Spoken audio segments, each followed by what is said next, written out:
Hey everyone, welcome back to the Language of series. My name is Amy Lancy. I am the owner of Untold Story Enterprises. I am a communication consultant and I love helping business owners speak their audience's language. So, going on with my series, I'm first tackling all of my dearest and nearest friends, and one of them is my friend Rachel Selk, who is my essential oil extraordinaire expert guru, whatever you want to call it. Like she is just amazing, and I love how she combines the best of what she knows about health and wellness with how she thinks analytically about things and doing her homework and also just working with me intuitively. So I just appreciate all those traits and assets about her. So Rachel, thank you for being on the show. And please introduce yourself to the audience. Well, it's a pleasure to be here. I love being part of our Mutual Admiration Society. I'm Yes. grateful, super grateful to have met you through networking. That is what we do, right? Yes. And Absolutely. some of my most amazing friendships and relationships have come from uh, my work with doTERRA and it forcing me to network with people, and it's a real blessing. So what I do is help people use essential oils to feel better so that ultimately they live healthier and happier lives. That's the bottom line. Yeah. Yeah. And it's pretty amazing. I mean, at first I was skeptical about them. Like, really? I don't know. They smell nice. That's all it really is. And then, you know, Rachel got me to get a starter kit, and I let that sit for months. I let that sit for months because I got busy with life because I'm a mom and a wife, and I got busy.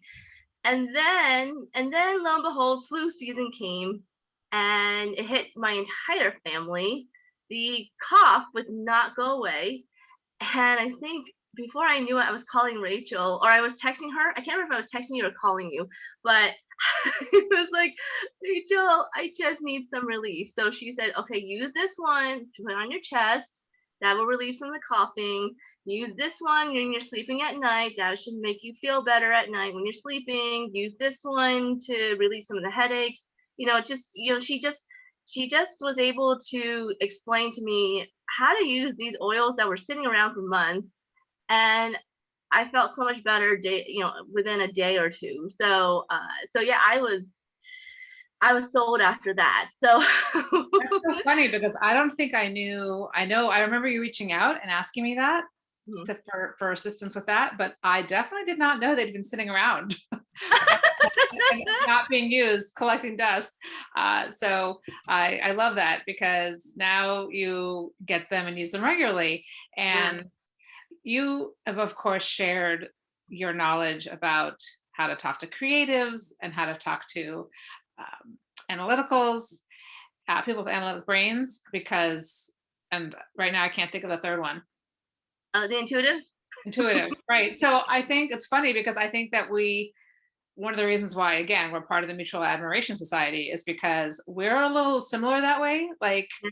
we came up from science and an analytical like culture, family, the Mhm. values were on education, and yet we've got this creative and intuitive side to us that we weren't leaning into as much. Yeah. but Yeah. but education and all that, does still underpin what we do. And so I started with essential oils because I had a medical problem that I suffered from for years and Mhm. had no answers from Western medicine. Things I tried didn't work and I was still suffering, and I tried natural stuff too. When I was Mhm. introduced to oils, I just was open-minded about it. I didn't have any real preconceived notions because I'd never heard of them and I did not know what they were. Mhm. I mean, zero. I was a total blank slate. Yeah. I'm like, okay, all right, sure. I mean, plant medicine is a thing, obviously. We've been using plant Yeah. and home remedies and since our human origins, Mhm. long before synthesized medicines. Mhm. And so I was open to it and they worked. And again, so then I started following my analytical brain. Like, why do they Mhm. work? What's going on? What's in them? Yes. Yes. And then you're hooked, and And I then was you hooked. I was like, I have to tell other people. Yes. I have to tell the Yes. people because I wish someone had told me, reached Right. out to me sooner so I would suffer less. So now I reach out to people, offer them to try the oils, learn more Mhm. about the oils, and empower people because when we get to maybe that next question about what is it about wellness that's different from maybe traditional Yeah. medical support. Yes, yes. We're gonna get to that in a second. So for those of you who are like, well, are we gonna talk about the language of essential oils, or are we talk? What are we talking about here? We're talking about the language of health and wellness. And I asked Rachel here because I love that she's very much in the health and wellness space, but she also does her homework too. So she doesn't just hear a trend and then just blindly follows it. She hears a trend and she will research it on her end to figure out, is it legitimate? Does this resonate with her? What does the research say? What does the data say? Et cetera, et cetera, et cetera, which is what I really respect about her. So the language of health and wellness, Rachel, I know health and wellness is a huge umbrella, but I mean, we talked briefly about, Western medicine versus, the space that essential oils is in. Can you just kind of tell us, what is the difference in the attitude and the language of, traditional Western medicine versus, the health and wellness space that essential oils fits in? I think that the huge growth in the wellness space, right? I mean, Mhm, even just 5 years ago, to use the term wellness was still a little bit out there. And now mhm, it's just completely proliferated. So I think we're going in the right direction. And that direction is really about coming back to this idea that we are a whole person, that mhm, everything, our mind, our body, our skin, our gut, all those things are connected.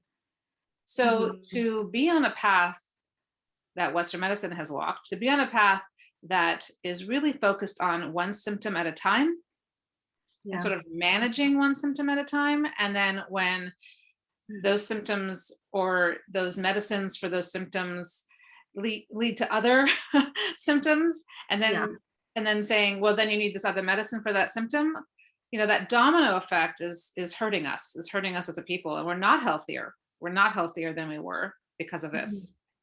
I yeah, mean, if we looked at, so I consider sort of the um, post antibiotic mhm, stage, right? So if you yeah, look at kind of the world post antibiotic, like that's when we started to really move away from that whole person perspective and began a reliance on meds to solve all our problems.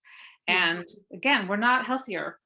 We have mhm, more, you and I could probably both sit here and find statistic after statistic about rates of disease in this country. And we are talking about America. We are different from other countries. So I think that's what we're coming back um, coming to back to the really whole person. understanding that when people say holistic Yeah, means whole, right? It's yeah, the word is the etymology is the whole, everything together. yeah, Um, that it actually is more intuitive to understand mhm, that we're connected than yeah, to be thinking that we're separate.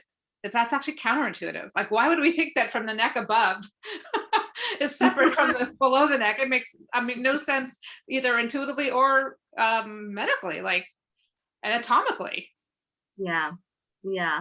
So if I'm looking at this from a language point of view, I'm thinking I have two distinct examples that I think you're talking about, Rachel. Like if I stepped into a doctor's office, they're gonna ask me, okay, so what's wrong with you? And I'll say I have a sore throat. So they're just gonna look at the sore throat and say, okay, so you got a cold, and that's it. Versus if I go into a holistic practitioner's office, most likely they're gonna ask me still the same thing, like, well, what's wrong with you? I say, well, I have a sore throat. They look at me, they'll say, okay, so I think you have a cold. Have you been experiencing a lot of stress lately? Have you been working a lot? Have you been getting enough sleep? I just imagine that the language in a holistic practitioner's office is more likely to talk about what are some underlying issues that are impacting me as a whole and not just the cold that I have. Is that is does that kind of encompass what? what you were talking about with just Yeah. talking about things separately in our bodies versus looking at our bodies as a whole. Absolutely. I have a new customer who came to me because he is a young man and he just didn't understand why he was getting sick all the time. Like he Hmm. felt that he was, he's young.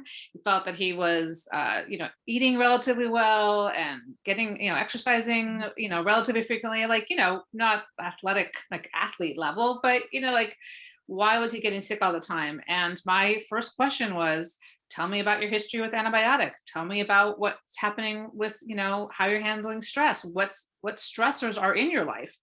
Hmm. Um, our gut is completely connected to all those things, right? Our Hmm. immune system we're learning is in our gut, serotonin, which is all about keeping ourselves sort of mood level, Yeah. leveling our mood, the happy hormone Hmm. that is generated in our gut.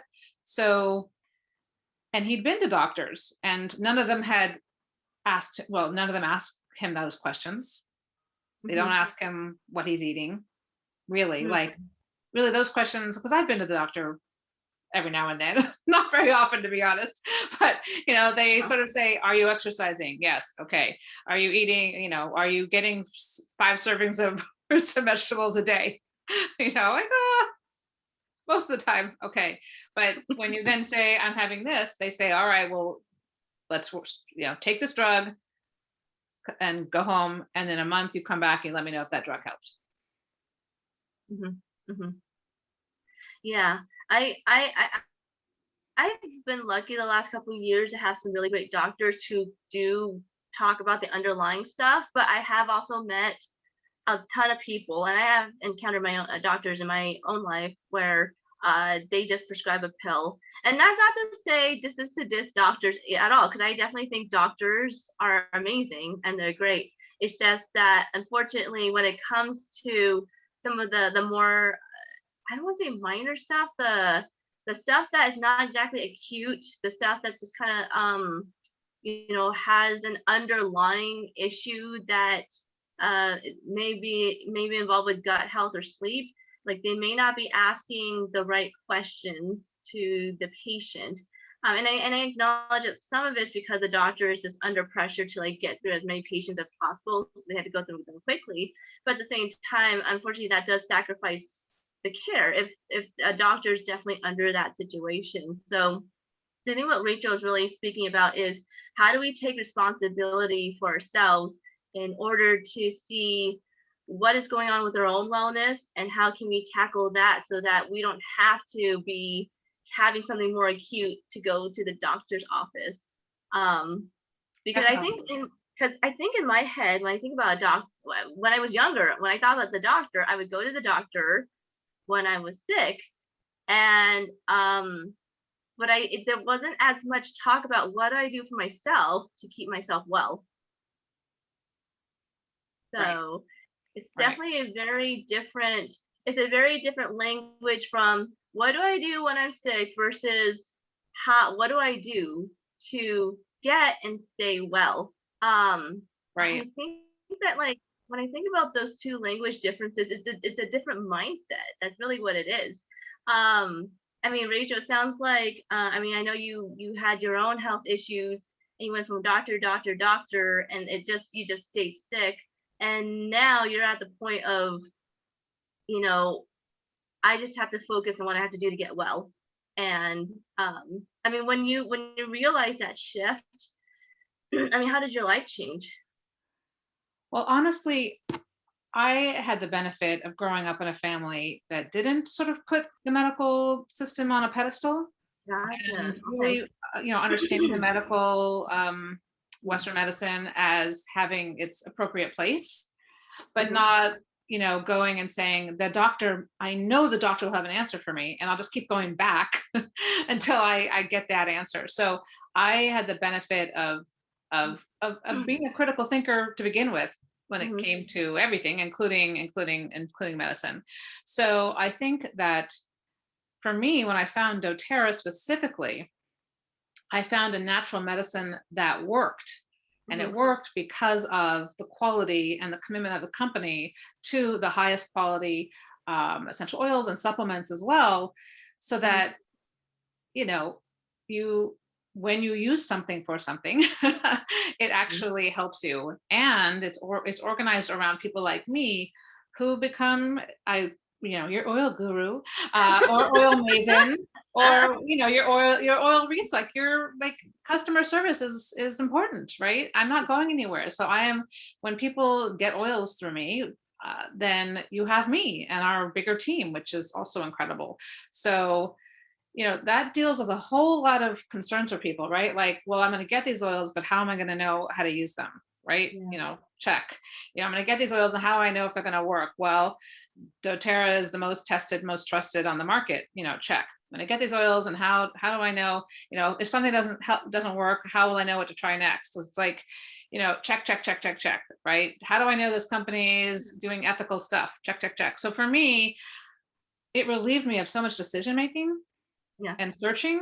Like, I've stood in the aisles of Jimbo's and Whole Foods and fill in the blank health food store, knowing something could help me. But Mhm. we can't all be an expert in everything, No. right? No, we all have our zone of genius. Right. So, yeah. So and I was doing things already. I am a huge advocate for physical activity. I mean, Mhm. movement. I mean, honestly, it's probably, in my opinion, and given the data, given all the what do they call the not mega studies, where they basically take a ton of studies. Yes. Yes. I know what you're talking about. I can't the name is escaping me, but yes, when they Yeah, basically look back, it's a yeah, meta. study to I look don't back know. at other studies. Yeah, they take a whole bunch of studies Yes. Mhm. and about one or two things or whatever it is, and then they say this is what we learned based on this aggregate data, and the Mhm. aggregate data basically tells us that to avoid all the illness, you know dementia and heart disease and cancer, all the things, like if there's one thing to do that we know consistently keeps us healthier, it's exercise, raising your blood level, heart rate, Mhm. cardio, getting a sweat, Mhm. you know, you do that first. Yeah. Then work on your eating, then work on, using natural ways to solve the problems. Drink enough water. I mean, it's right. So that's the language of wellness, right? Stay hydrated. Yes. It's not Yes. It's not lip service. Like, we need water. Our brains need water. We need to raise our heart Yes. rate, to keep that blood flow, blood flowing Mhm. well through our brain, through our, Mhm. all of our body. We need to put food in that helps our bodies do what they're naturally designed to do, not hurt our bodies do what they're naturally designed to do. Um, and Yes. I'm a moderate in all things. Like, Mhm. you're not gonna find me, you know, 3-day fasting juice cleanse, or like, some crazy fitness thing that involves, I don't know, 3 hours a Yeah. day of anything. You're not going to find me not eating sugar ever. Right. So we do have to enjoy life as Yeah. well. Absolutely. Yeah, I was gonna say I actually did a 5-day juice cleanse once. It was so hard. It wasn't that I was hard because I was hungry. It was hard because I just missed the act of eating food. And I just and I wasn't even doing it for weight loss. I was doing it just to see if I could do it. Be like, what is everyone talking about this? And while my skin did clear up, I felt really drained, and like I said, I was just depressed that I couldn't eat food. So I'm so glad that I'm a moderate also when it comes to health and wellness. So I'm glad that we share that same Yeah. belief. So, and I think that I think basically that the language of health and wellness, what it really comes down to, is what Rachel was just talking about, like staying hydrated, eating fruits and plenty of fruits and vegetables, getting enough sleep, and a variety of different things that she just mentioned. And I think that basically what it comes down to, they're all habits. They are all habits and that are simple, and over time become easier and easier to remember, to incorporate. And really the cost and benefit here is your health. If you don't stay hydrated, because we're 70% water, right? Our bodies are 70% water. We we feel drained. We get dehydrated. Things don't work. um, we probably feel very sluggish and not very energetic. So basically, the benefit is that we feel well, and the cost is that we probably don't feel well at all, and then it manifests into something bigger that would probably become more acute, most Right. likely. Right. So, now, Rachel, what is? Can you just explain a bit more about essential oils? Like, what are they? What are they? How do you administer them? Like, I think it took me a while to understand, okay, this is an essential oil. You definitely need a diffuser. What's a diffuser? Blah blah blah blah. Like, if I were someone and said, Rachel, what do I need for essential oils? What are they? And can you just show me just some of the basic things that I need to get to go along with essential oils? Absolutely. Essential oils are volatile compounds that exist naturally in plants, and some of them are in the leaves, seeds, roots, they're grasses, and basically they are distilled. So if you imagine mint is one of the peppermint is an incredible essential oil, and a lot of us have mint. Like if you plant it, it'll go out of control. Like it's a very long used. I'm sure your grandparents, your great grandparents tell you about, have some mint tea, it'll settle your stomach.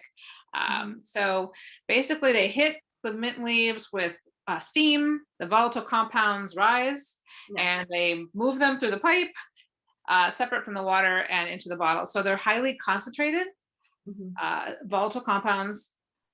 The ones we're also really familiar with that people would understand would be the zest of citrus. So the Ah, reason yeah. why you zest Mhm. citrus to boost and bump flavor up in dishes is because that's where citrus essential oils are. When you crack into that orange and you see like Yes. those things are Yes. like, oh, that smell of of orange.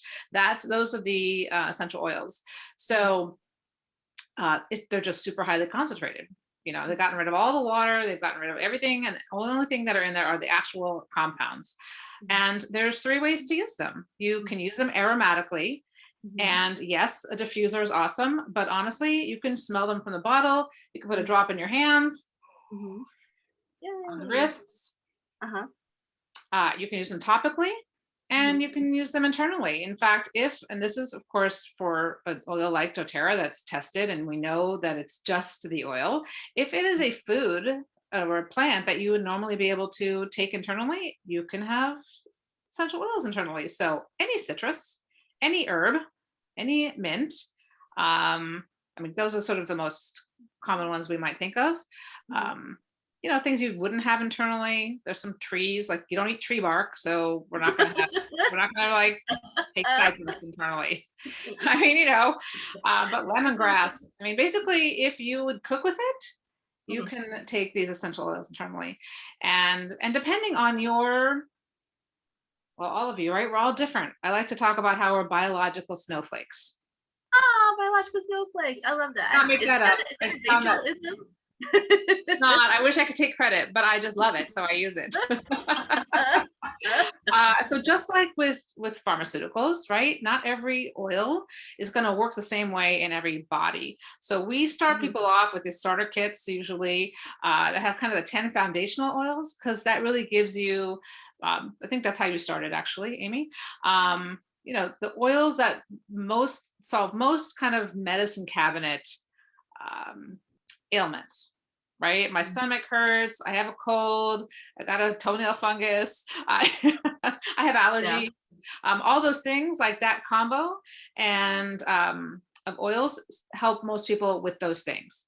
Now, of Mhm. course, you know, down the line, you might say, well, I've tried this for sleep and I'm not having solutions. No problem. There's like 15 other oils we can try for sleep. Let's see if we can find the oil or even like the method.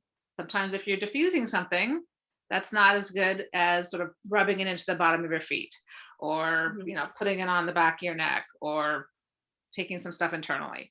So there's an art and science to Yeah. this.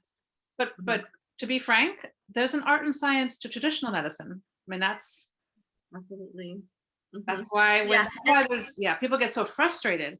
I think we've yeah. done our community, our society a real disservice to Mhm. train people to think that the doctors have the answer. The doctors themselves will tell you, we don't have the answer. We've been Mhm. trained. Here's what helps most people. Yeah, Try it. yeah, It doesn't help. Come back to me. I yeah, do the same thing with oils. Here's what helps most people. yeah, But I yes. promise if you are patient and try things, we'll find the thing that helps you. The beautiful thing though about this is that you're not going to have any unnecessary or dangerous side effects in the meantime. Mhm. Yeah. So Rachel, I think what I'm getting is that, I mean, just like you guided me, that when people get essential oils, it'd be best to get the guidance of someone like you in order to use them properly. Because I also know you talked to me about fractionated diluting oils with fractionated coconut oil, and also, or if I wanted to ingest it, dilute it in water, depending on the oil. So and I value that guidance, because yeah, because some of them are, what you told me, are hot oils that kind of can burn your skin if you just not dilute it and put it straight on you. So not to make you all scared about that, but that was definitely Oh something no, she I warned me mean, about. but yeah, that's the other thing. I don't, people trust me because I tell the truth. I mean, Yeah, it's a you funny tell the thing. Like, truth, and also tell you people you the tested truth. all of them. I think you tested all the oils, so you remember what to remember, what to That's be right. Like, aware oh, about. I took this, and I should have diluted it, and I was sorry, and it was uncomfortable for a while. But there's no long term damage. But I mean, it was uncomfortable.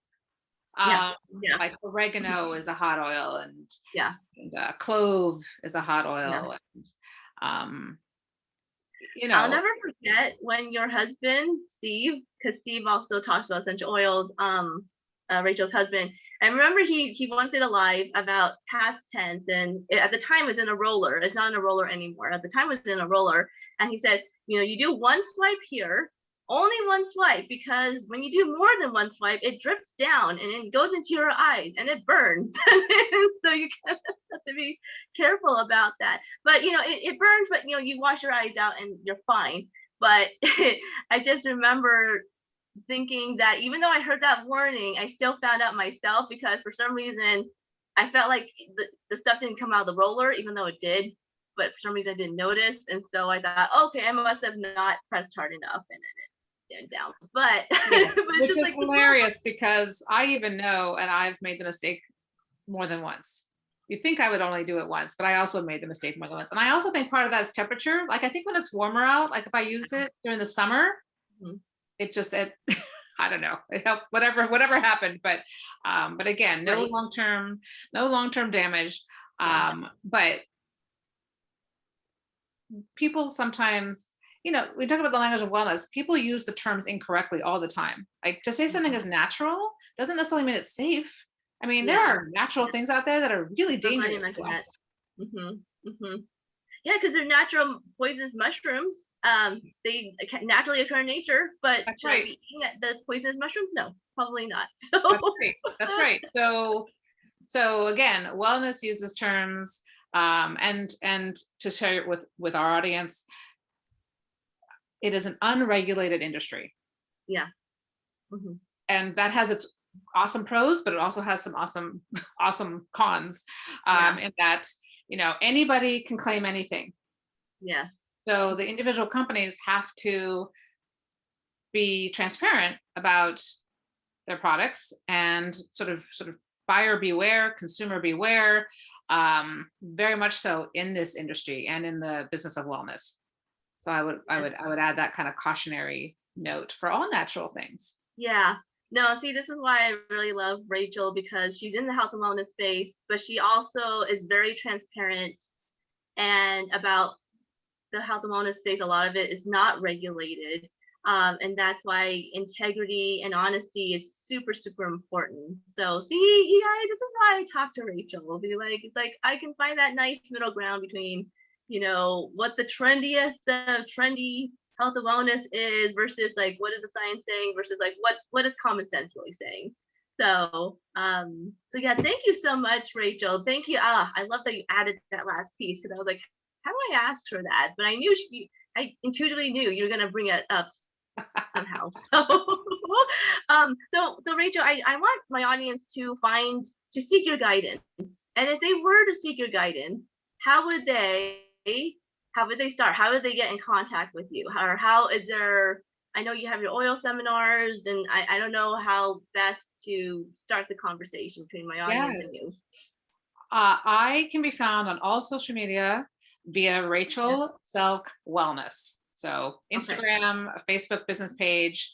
I'm on LinkedIn for if anybody's on LinkedIn. I don't do much there, but I am on there. Huh? And I have a website, rachelselkwellness.com. Huh? If you want to try the oils before you buy, then I have a Google form via all the things, my Instagram bio, my Sweet. website, my Facebook, all the places where you can fill out a Google form and request samples. Because I tried before I bought, I would not have spent, me personally, because I'm who I am, I would not have spent $150 on something that I wasn't sure was going to work. Hmm. So let's have you try some so that you know that they work. So the form asks you for, sort of your key health things that you might want to try oils for: digestion, sleep, stress, pain, and I'll get those in your hands, and then we follow up from there. And if you are ending up wanting to learn more, I do Zoom classes, one-on-one or group. And then if you decide to invest in oils, right, it's basically Just a step by gradual step progression of at your level. knowledge. Yeah. So when you're comfortable. Awesome. I'm easy to Thank you, find. everyone. But I'll tell you Yes. one thing though, don't go to Yes. doterra.com and buy stuff. Because then I don't know they're gonna put you with some random person. Right. Yes. Okay. So everyone, you want Rachel. So reach out to Rachel through social media. Find her Google form and her different social media profiles, or her website, rachelselfwellness.com. And then she'll get you started. So yeah, awesome. I mean, you Thank really you. can't lose. So thank you so much, Rachel, for being on here to talk to me about the language of health and wellness. I feel like we could talk a gazillion ways about this, but who knows? Maybe I might have you on again. And thank you everyone for tuning in. Please come back for more of the language of series, and I'll talk to y'all later. Bye.